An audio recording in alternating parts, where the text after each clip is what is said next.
MA द्वितीय वर्ष तृतीय सत्र के छात्रों का हार्दिक स्वागत। जनसंचार माध्यम इस विषय के अंतर्गत अब तक हमने पहले घटक के बारे में अर्थात जनसंचार का अर्थ तथा उसका स्वरूप इसके बारे में परिचय प्राप्त किया है। आज की तासिका के अंतर्गत हम जनसंचार की परिभाषाएं, जनसंचार के प्रमुख कार्य एवं जनसंचार माध्यम का उद्देश्य, इन बातों पर विश्लेषण करने वाले हैं। सबसे प्रथम जनसंचार की जो परिभाषाएं हैं उनके बारे में यहाँ पर चर्चा आरंभ करेंगे। जनसंचार माध्यम को सामने रखकर कई विद्वानों ने परिभाषित करने का प्रयास किया हुआ है, जिसमें प्रथम जो है जॉर्ज मिलन नामक विद्वान है, जिन्होंने जनसंचार को इस प्रकार से परिभाषित किया है। उनका कहना है कि जनसंचार का अर्थ है सूचना को एक स्थान से दूसरे स्थान तक पहुँचाना। दूसरे जो विद्वान है DS मेहता, उनके अनुसार संचार माध्यमों जैसे रेडियो, टीवी, प्रेस, चलचित्र आदि द्वारा सूचना, विचार और मनोरंजन का प्रचार प्रसार करना। तीसरे जो विद्वान है उनका नाम है डॉक्टर हरिमोहन, जिनके अनुसार जनसंचार की परिभाषा इस प्रकार है। वे कहते हैं कि जब हम किसी भाव या विचार या जानकारी को दूसरों तक पहुंचाते और यह प्रक्रिया सामूहिक पैमाने पर होती है तो उसे जनसंचार कहा जाएगा। उनके उपरांत चार्ल्स राइट नामक विद्वान है, जिन्होंने जनसंचार को इस प्रकार से परिभाषित किया है। वे कहते हैं कि जनसंचार माध्यम 3 बातों पर निर्भर करता है: जनता के स्वभाव, संचार के ढंग तथा जनता के वर्ग। इनके उपरांत लक्ष्मण राव नामक विद्वान ने जनसंचार को इस प्रकार से परिभाषित किया है।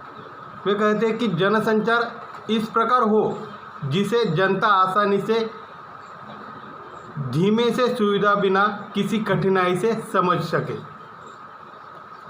उसके बाद पाश्चात्य विद्वान है डेविड ह्यूम, जिन्होंने जनसंचार की परिभाषा इस प्रकार बताई है: जनसंचार ही बताता है कि राज्य सत्ता या शासन की व्यवस्था का आधार क्या हो, सरकार का रूप कैसा हो, स्वेच्छाचारी राजा या सैनिक अधिकारियों का शासन हो या स्वतंत्र अथवा लोकप्रिय सरकार हो।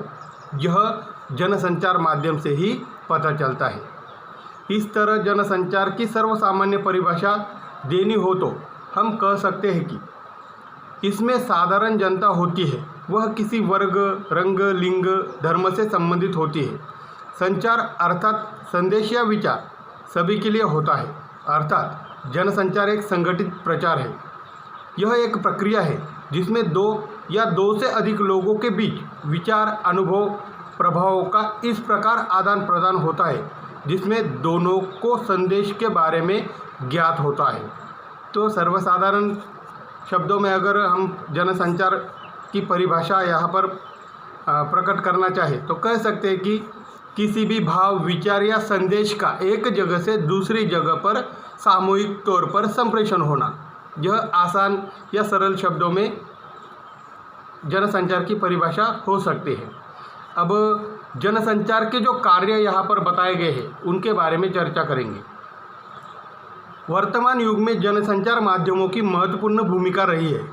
जनसंचार के माध्यम में विज्ञापन की भी एक अलग भूमिका है।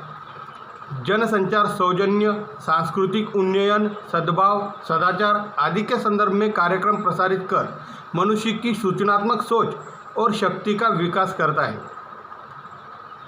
तो इस आधार पर कुछ जनसंचार के प्रमुख जो कार्य हैं उनमें प्रथम है सूचना का संग्रह एवं प्रेषण। यह जनसंचार का प्रमुख कार्य है। अब सूचना का संग्रह और प्रेषण, इसके अंतर्गत कौन सी बातें आएंगी? तो वह इस प्रकार कि जनसंचार माध्यम मुख्यतः सूचना संग्रह तथा प्रसार का कार्य करते हैं।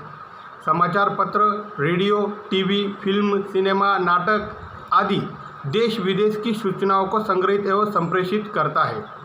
समाचार का संप्रेषण एवं प्रसार उनकी उपयुक्तता पर निर्भर करता है। यह लोगों के सामान्य रूप से कार्य में सहायक तथा बाधाओं से रक्षा करता है।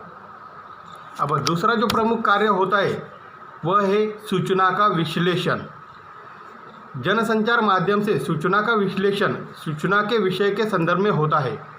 घटना का औचित्य ध्यान में रखकर विश्लेषण एवं संप्रेषण होता है। विश्लेषण से सूचना संदर्भ में लोगों को प्रभावित किया जाता है।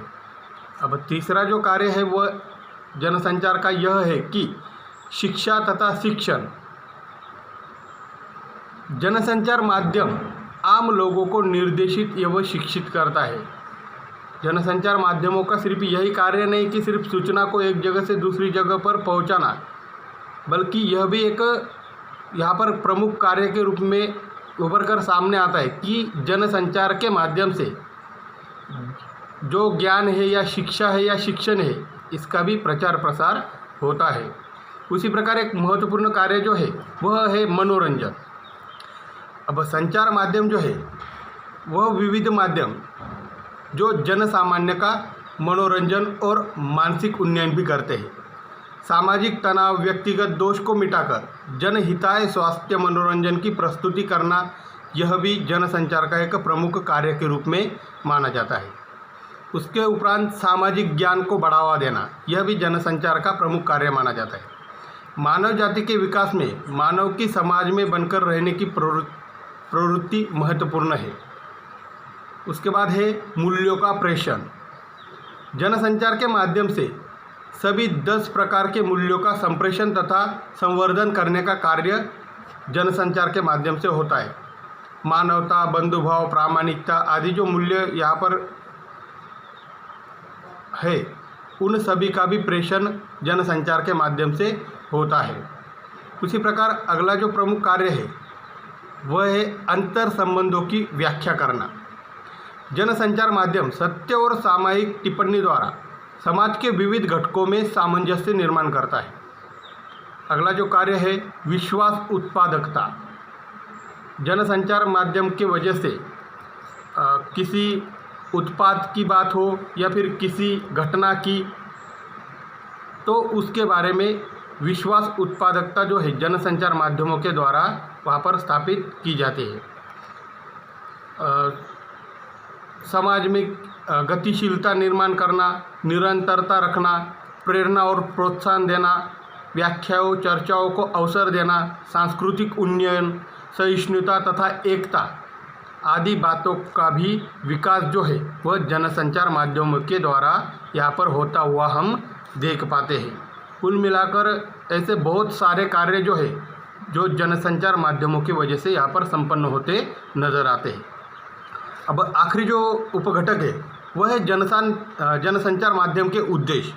उसके अंतर्गत हम कह सकते हैं कि प्रजातांत्रिक व्यवस्था को सुदृढ़ और जागरूक बनाने, जनमानस को विकसित करना ही जनसंचार का मुख्य उद्देश्य है। जिस समुदाय में लोग देश विदेश की घटनाओं से, अपने देश के राजनीतिक उतार चढ़ाव से अज्ञात रहते हैं, उनकी अस्मिता सुरक्षित नहीं रह सकती। ऐसे समुदाय के लोगों को जागरूक करने के उद्देश्य से जनसंचार माध्यम अहम भूमिका निभाता है। जनसंचार आज के जीवन की अनिवार्य शर्त है, एक सहज प्रवृत्ति है। आज संचार ही जीवन है। जो संचार से कट गया वह जीवन से कट गया। आज सांस्कृतिक, आर्थिक, सामाजिक व्यवस्था का आधार इन्हीं साधनों के द्वारा सुव्यवस्थित है। वे ही जनता, समाज, राष्ट्र के सजग प्रहरी है। वर्तमान समय में इनके बढ़ते प्रभाव के कारण समय एवं स्थान की दूरियां कम हुई है तथा विश्व एक परिवार में बदल रहा है,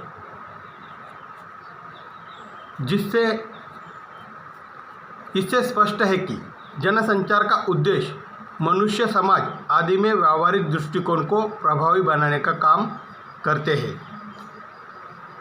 जनसंचार माध्यमों की अगर हम बात करें तो आज के अत्याधुनिक युग में, जिसे हम विज्ञान युग, आधुनिक युग के नाम से जानते हैं, तो इन संचार माध्यमों में जो वृद्धि हुई है या जो विकास हुआ है, उसके अंतर्गत हम कह सकते हैं कि आज पूरा विश्व एक गांव की तरह, जिसे ग्लोबल विलेज की भी हम उपमा दे सकते हैं कि एक गांव की तरह हो चुका है पूरा विश्व। आज संचार माध्यमों के द्वारा हम देश के किसी भी एक कोने से, देश के अन्य किसी भी कोने में बैठे हुए व्यक्ति से सचित्र वार्तालाप कर हम संदेश प्रेषण कर सकते हैं। यह जनसंचार के ही कारण संभव हो पाता है। आज की तासिका में इतना ही। आगे के जो उपघटक है उनके बारे में कल की तासिका में हम चर्चा करेंगे।